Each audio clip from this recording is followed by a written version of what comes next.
I never thought much about my brother's offhand jokes, mostly because they were just that, jokes. Silly, teasing remarks that were as natural as breathing for him. But today, his words hung in the air like a challenge I didn't know how to respond to. It was supposed to be a simple weekend getaway, just the two of us at the old cabin by the lake. We hadn't been back since we were kids, and even then, the place had felt almost mythical. Weathered wooden walls, creaky floors, and the scent of pine sap that clung to everything. It used to be our fortress against the world, where we'd fish, swim, and talk about everything from comic book heroes to our dreams of escaping small-town life. Now, a decade later, things felt different. We were older, a little rougher around the edges, and carrying more baggage than I remembered. My brother Aaron still had that easy smile and a confidence that bordered on cocky. I, on the other hand, felt like I was still catching up, like I hadn't quite figured out where I fit in the world yet. When Aaron suggested this trip, I thought it was just an excuse to unwind, to escape work stress and the never-ending grind.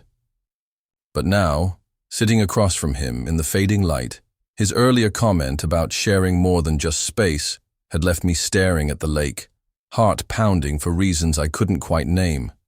He didn't notice, or maybe he did, and he was just pretending not to. That was the thing with Aaron. He could be perceptive when he wanted to be, but he also had this way of brushing off anything uncomfortable with a laugh or a nudge. The evening air was cool, a soft breeze rustling. The leaves? Aaron was busy chopping wood for the fire, muscles tense under his faded shirt, while I pretended to be absorbed in setting up the fishing rods. My hands felt clumsy, fumbling with the line, and I cursed under my breath. "Need help with that?" he called over, smirking. "No, I got it," I replied, though my voice came out tighter than I intended. I couldn't help but glance his way, watching how the sunset painted his features in warm, golden light. There was something about being here, at this old cabin, that made everything feel heavier.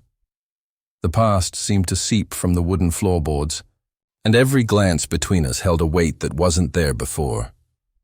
I wasn't sure if it was just nostalgia, or something more complicated, something I wasn't ready to face.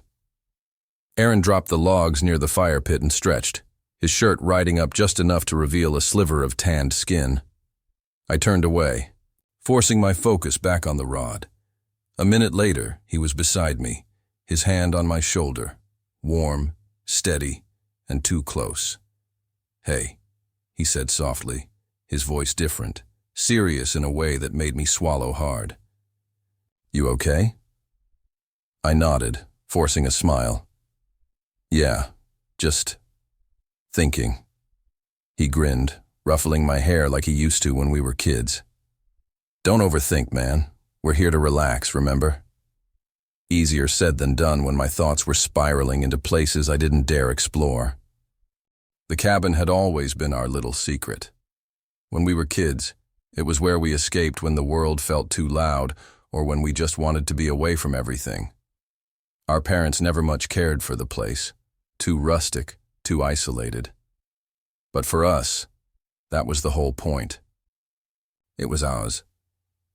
I remember the summers spent running barefoot through the woods, leaping off the dock into the freezing water, Aaron always daring me to jump first. He was 2 years older, braver, and a hell of a lot more reckless. I followed him, everywhere back then, always just a step behind, soaking up his confidence like sunlight. He was my hero before I even understood what that meant. Coming back here now, years later, was like stepping back in time. Aaron had suggested it so casually, over a few beers at his place, that I almost didn't believe he was serious. But here we were, with creaky floorboards under our feet and the scent of pine in every breath. It was strange how little the place had changed. Dust-covered shelves, mismatched furniture, and that familiar old rug still spread out by the fireplace.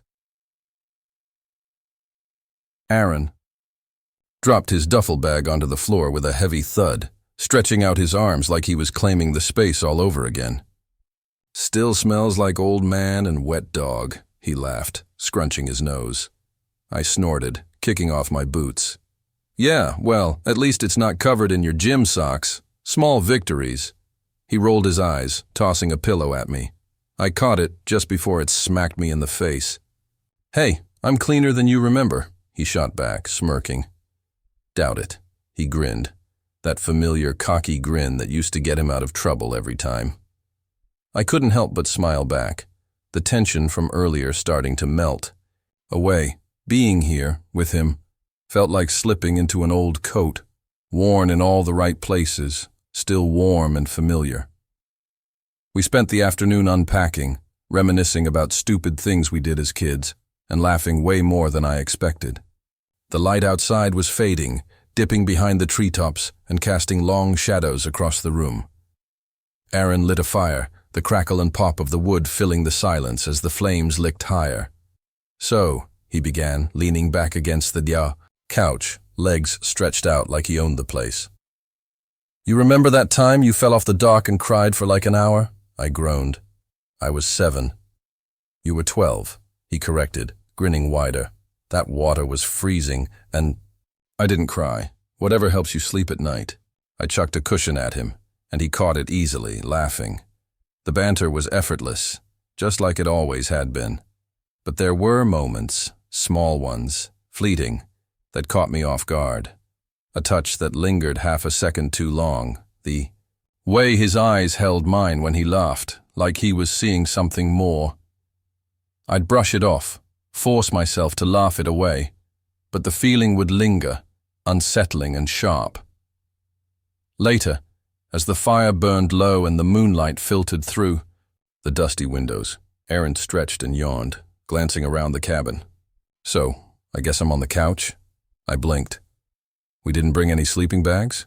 He raised an eyebrow. Did you? My stomach dropped. I hadn't even thought about it, just packed up clothes and food, assuming we'd figure it out. I rubbed the back of my neck, sheepish. I guess I forgot. He laughed, shaking his head. Guess we're doing this old school, huh? I looked at the single bed shoved against the far wall, the blankets folded neatly on top. It was small, way too small for 2 grown men, but Aaron didn't seem fazed. He just clapped me on the shoulder. I promise not to kick you off in the middle of the night. I swallowed hard, forcing a grin. I'm more worried about you snoring. He smirked. Fair warning, it's gotten worse. I laughed, trying to keep it casual, but my mind was already racing ahead. Sharing that tiny bed with him wasn't exactly what I had planned. I stole a glance his way. He was already unbuttoning his shirt, sleeves rolled up, his hair a mess from the long drive. I quickly looked away, feeling my face flush for reasons I couldn't quite explain. Aaron caught my reaction and raised an eyebrow. You good? Yeah, I said too quickly. Just tired. He didn't press, just nodded and headed for the bathroom to wash up. But I knew this weekend wasn't going to be as simple as I'd hoped, not with the way my heart was pounding every time he so much as smiled my way. The first night at the cabin passed mostly without incident, except for the fact that I barely slept. Sharing that tiny bed with Aaron was an exercise in restraint I hadn't anticipated. He sprawled out, taking up most of the mattress, his arm brushing against mine more times than I could count. I lay there stiff as a board, listening to the soft rhythm of his breathing, painfully aware of the warmth radiating from his body. By the time dawn crept through the window, I had managed maybe 2 hours of restless sleep.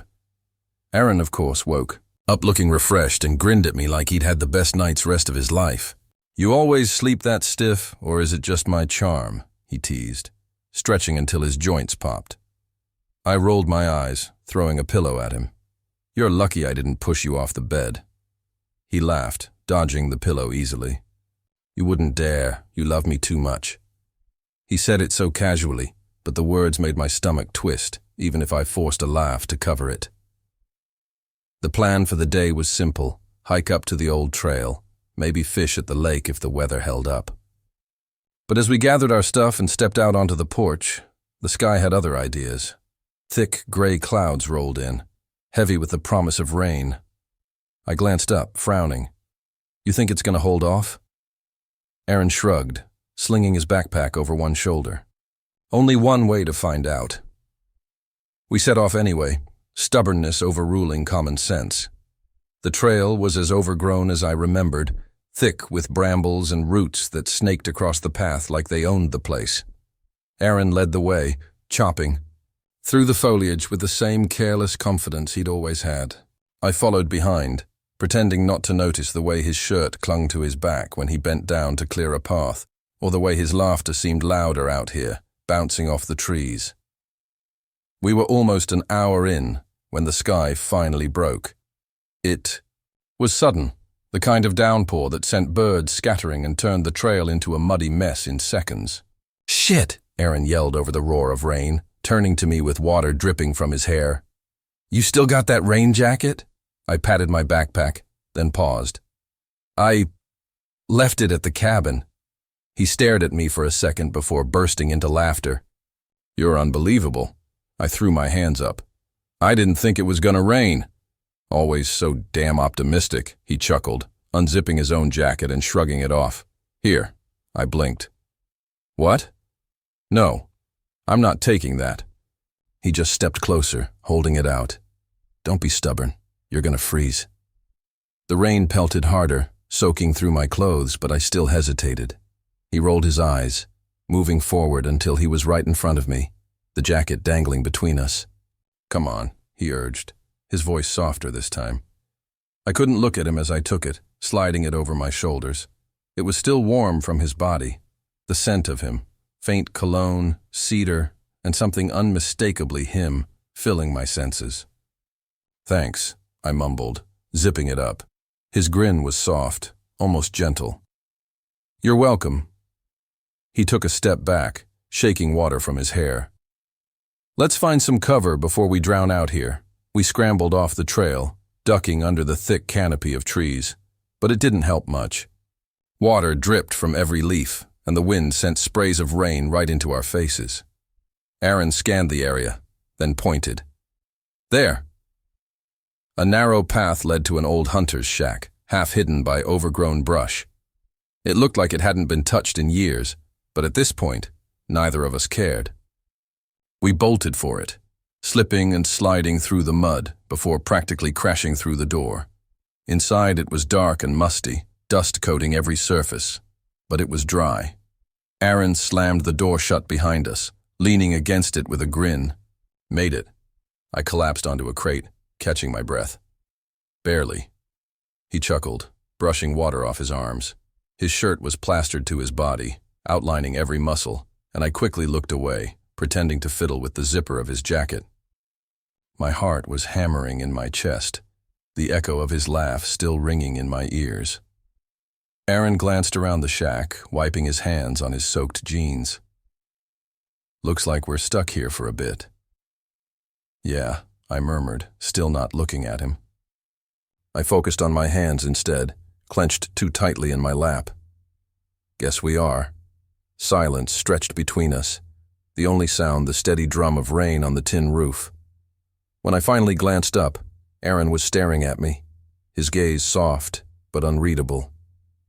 I swallowed, heat rising to my cheeks. "What?" His lips curved into a half-smile. "Nothing, just, you look ridiculous in my jacket," I snorted, shaking off the tension. "Says the guy who looks like a drowned rat." He laughed, pushing off the door and crossing the small space until he was standing right in front of me. His hands found my shoulders, squeezing gently. "You're shivering," he said softly, his voice dropping just a notch. I hadn't even realized it. I opened my mouth to protest, but before I could, he was unzipping the jacket halfway, slipping his hands inside to rub warmth back into my arms. His touch was steady, confident, and way too familiar. My breath caught, but I couldn't move, not with his hands on me, not with the way he was looking at me. He didn't seem to notice the way I stiffened, or maybe he did, and just didn't care. His thumbs rubbed slow circles on my biceps, his eyes never leaving mine. "Better?" he asked, voice barely above a whisper. I nodded, my throat too tight for words. His hands lingered for just a moment too long before he stepped back, running a hand through his damp hair. We should, get a fire going or something, he said, voice a little rough. Yeah, I agreed, my voice cracking just a bit. That's probably a good idea. But as he turned to gather wood from the stack in the corner, I couldn't shake the warmth still lingering on my skin or the way his touch had burned right through me. The fire crackled softly, filling the small space with a dim, flickering light. Aaron had found a half-broken lantern and managed to get it working, casting shadows that danced across the worn wooden walls. I sat cross-legged on the floor, still, wrapped in his jacket, while Aaron crouched by the fire, poking at the embers with a stick. Silence had settled between us like a thick fog, heavy, tense, and impossible to ignore. I watched him from the corner of my eye, trying to make sense of the way my heart was racing, my thoughts tangled in a mess of longing and fear. Aaron finally tossed the stick into the flames and leaned back against the wall, wiping rain from his forehead. "You good?" he asked, his voice softer now, almost cautious. "Yeah," I replied too quickly. My gaze dropped to my hands, fingers fidgeting with the zipper. I could still feel the imprint of his hands on my arms, warm and steady, and it was driving me crazy. He watched me for a moment longer before letting out a low chuckle. "You're acting weird," he said, a hint of a smile playing on his lips. I forced a laugh. "I'm not the one who dragged us through a rainstorm." He shot me a look. "You didn't have to come, you know." "Yeah, right. Like I'd let you wander off alone. You'd probably get eaten by a bear." He grinned, eyes lighting up. "You'd miss me too much." There it was again. That teasing tone, the way he said it like it was nothing.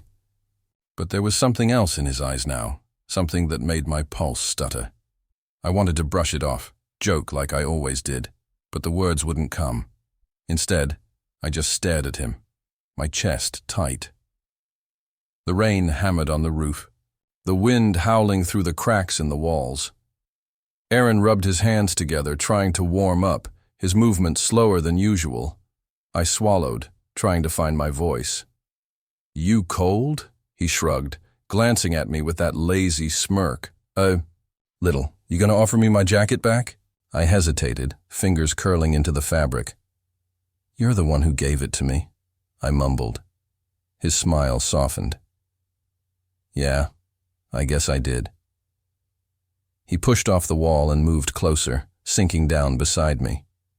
Our shoulders brushed, and I couldn't help the way I tensed up, every nerve in my body on high alert. Aaron didn't pull away. Instead, he just looked at me, his expression open, almost searching. "You sure you're okay?" he asked again, his voice quieter now, like he was afraid of scaring me off. I wanted to say yes, to laugh it off, but instead, I just looked at him, unable to hide the confusion and frustration swirling inside me. "I don't know," I admitted, my voice trembling, his brow furrowed, concern flickering across his face. "What's going on with you?" I didn't know how to answer that, how to explain why I couldn't sleep last night or why his touch made my skin burn. The words were stuck, choking me, and I felt panic rise, desperate to escape. But then his hand was on mine, stilling my restless fingers. "Hey," he murmured, squeezing gently. "Talk to me." I stared at his hand covering mine, heart pounding so hard I thought it might break through my chest. "It's just different," I whispered, barely loud enough to hear. He tilted his head. "What is this? Us being here. It's different than it used to be." I couldn't look at him, couldn't face whatever expression might be on his face. For a moment, he didn't say anything, just kept holding my hand like it was the most natural thing in the world. Then he squeezed again, his thumb brushing over my knuckles. "Yeah," he said quietly. I noticed that too.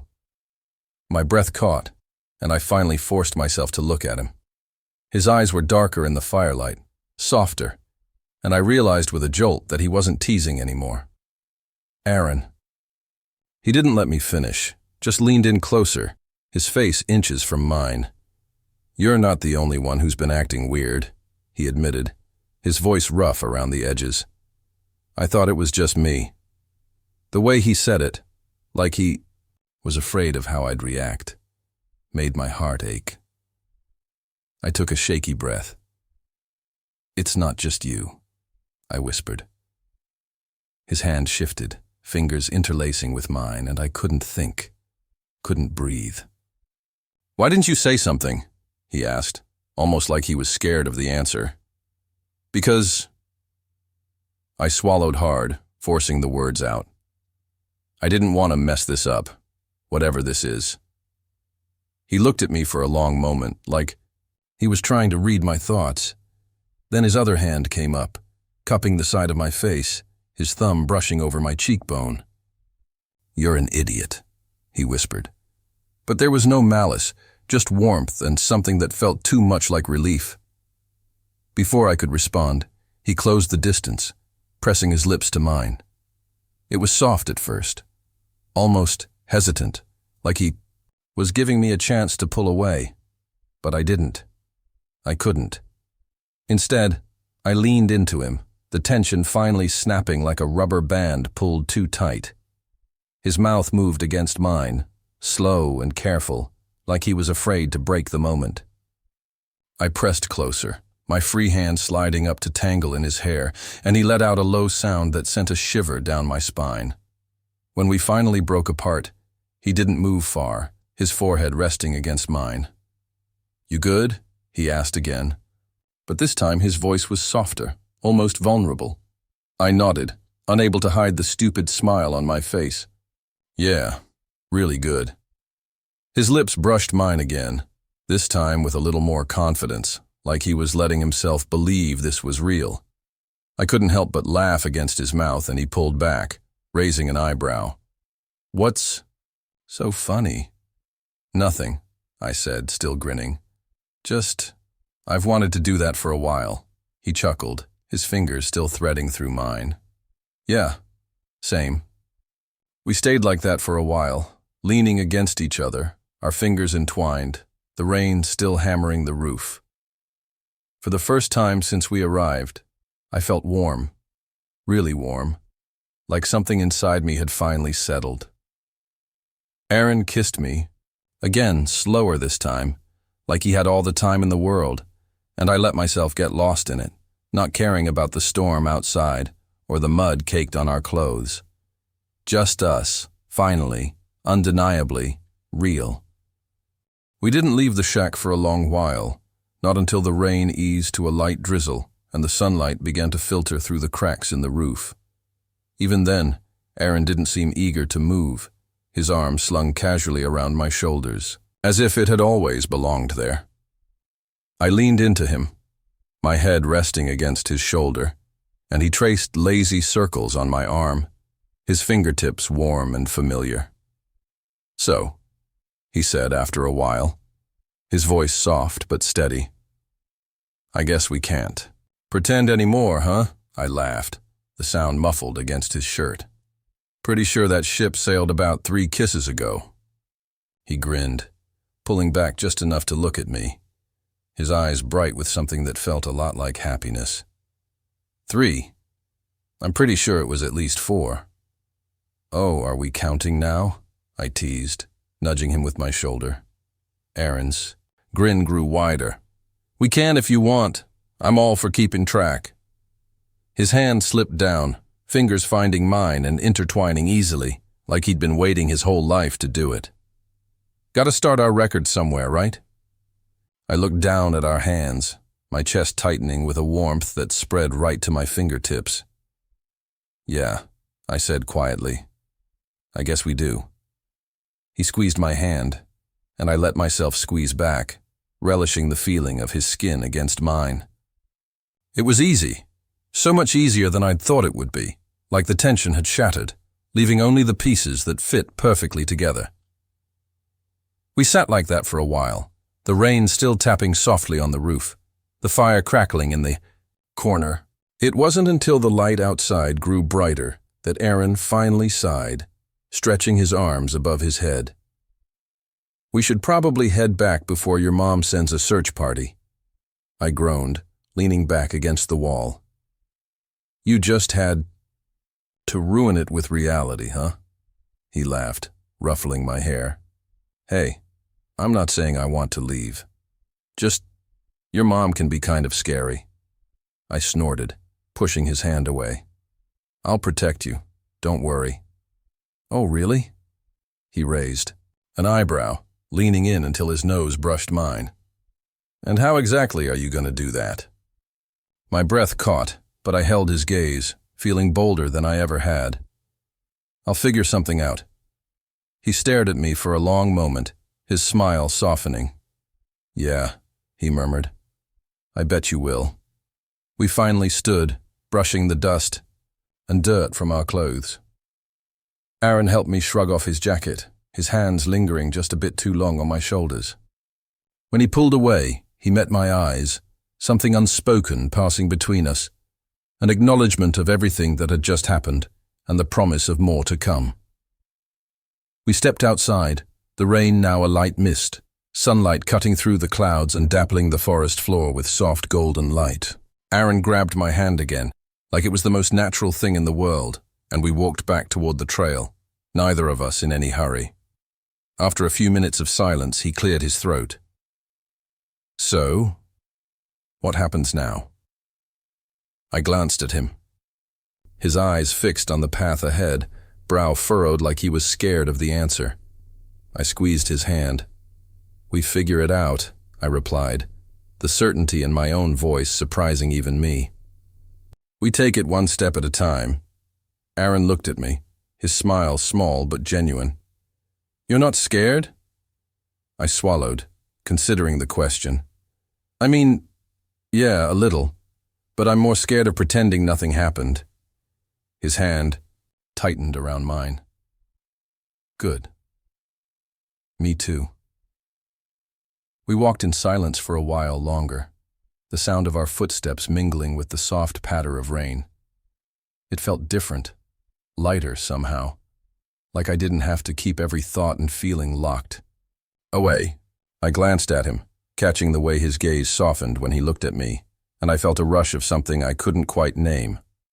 "What?" he asked, catching my stare. I shrugged, smiling. "Nothing. You just look happy." His grin widened. "Yeah, I am." We reached the edge of the trail, the cabin just visible through the trees.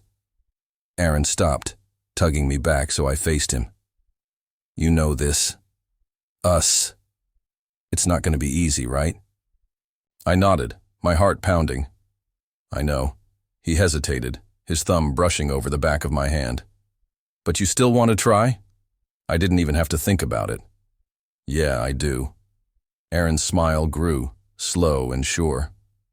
"Good."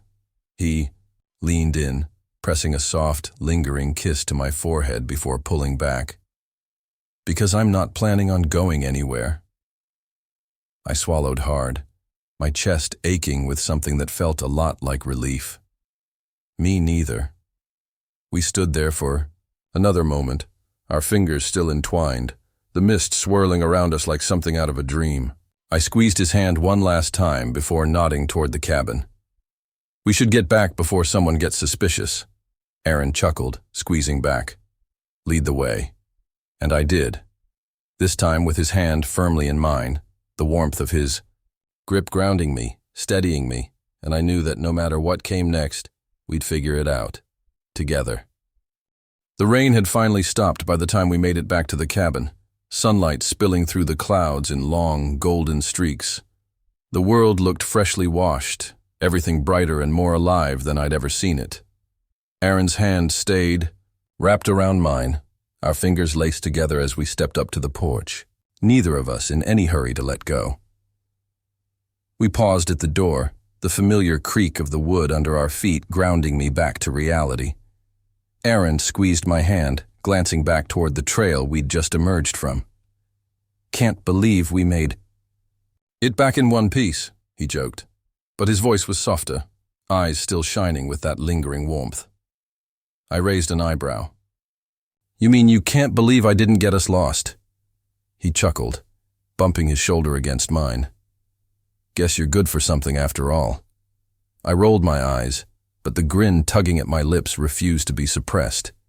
He didn't pull away, didn't let go of my hand. If anything, his grip tightened, like he was afraid I might disappear if he loosened his hold. So what now? I asked, my voice quieter than I intended. The weight of the question hung in the air between us, delicate and fragile.